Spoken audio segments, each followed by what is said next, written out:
അത് ഇപ്പൊ എന്താന്ന് വെച്ച് കഴിഞ്ഞാല് ഇന്നലെ ഓല ഇവിടെ ഒരു പരിപാടി ഉണ്ടായിരുന്നു. ഓല പരിപാടി ഇപ്പൊ ആരുണ്ടായാലും നമ്മളൊക്കെ വിളിക്കുമല്ലോ, ക്ഷണിക്കും. നമ്മള് നോർമലി അതിന് പോയിട്ടില്ല, നമ്മളിങ്ങനെ തിരക്കെന്താ പറഞ്ഞ് ഒഴിവാവും. അപ്പൊ ഓല് അത് കഴിഞ്ഞ് പോകുമ്പോ നേതാക്കന്മാർക്ക് ഒന്ന് കയറി ഒന്ന് അടുത്തേക്കൊന്ന് വരാൻ പറ്റുമെന്ന് ചോദിച്ചു. സ്വാഭാവികമായിട്ട് നമ്മൾ ആയിക്കോട്ടെ നിങ്ങൾ ഇങ്ങോട്ട് വരണ്ട അറിയില്ലല്ലോ, നമ്മൾക്ക് കച്ചവടക്കാരല്ലേ. ഇപ്പൊ ഇവരെ അങ്ങനെ വെറുപ്പിച്ച് കൊണ്ടെടുക്കാൻ കഴിയൂലല്ലോ, നമുക്ക് കച്ചവടം മുന്നോട്ട് കൊണ്ടുപോകാൻ കഴിയൂല. അത് അങ്ങനെ എല്ലാരും കൂടി വന്നുകാണ്ട് അതിന്റെ ഇടയിൽ ഇവര് ഇത് പിന്നെ സാധനം തന്നാണ്ട് നമ്മളെ കൊണ്ട് സ്വീകരിപ്പിക്കുന്ന ഒരു ഫോട്ടോ തന്നെ ലാസ്റ്റ് നോക്കുമ്പോ അത് ഈ മെമ്പർഷിപ്പ് എടുത്തു എന്നും പറഞ്ഞാണ്ട് പിന്നാണ്ട് പ്രചരിപ്പിച്ചും ചെയ്തു.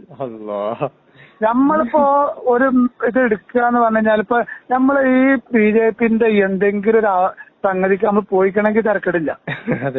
ഇപ്പൊ നമ്മളിപ്പോ പാർട്ടിക്കാരനാണെന്ന് പറഞ്ഞു കഴിഞ്ഞാൽ ആ പാർട്ടിയുമായിട്ട് ബന്ധപ്പെട്ട് എന്തെങ്കിലും നമ്മൾ ചെയ്യണ്ടേ.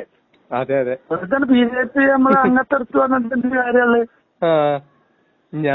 ഇത്രയും കാലത്തിനടക്ക് ആളുകൾക്ക് എന്തെങ്കിലും അങ്ങനെ തോന്നണ്ടെന്നാല് അതാണ് ഞാൻ എന്റെ ഗൾഫിലുള്ള സുഹൃത്തുക്കൾ മുഴുവൻ എനിക്ക് വിളിക്കുക, സലാമേ എന്റെ നമ്മള് ഇത്രയും കാലത്തിനടക്ക് നമ്മള് ഈ എങ്ങനെ ഓലേറ്റ് നമ്മള് എപ്പോഴാണ് ഓലേറ്റും അങ്ങനെ ഒരു ഇതിലെത്തിയിട്ടുള്ളത് ഒരു സപ്പോർട്ടിങ്ങില് അങ്ങനെ ഒരു സംഭവം ഞാൻ പറഞ്ഞ അങ്ങനെ ചാൻസ് ഇല്ല, ഒരു ചാൻസ് ഇല്ല ഇങ്ങനെ വരാൻ. ഇതെന്തോ ഒരു ഇതിലൊരു കള്ളക്കളി ഉണ്ട് എന്നൊക്കെ പറഞ്ഞിക്കാണ്ടേ ഞാൻ ഏതായാലും ഒന്ന് വിളിച്ചോട്ടെ.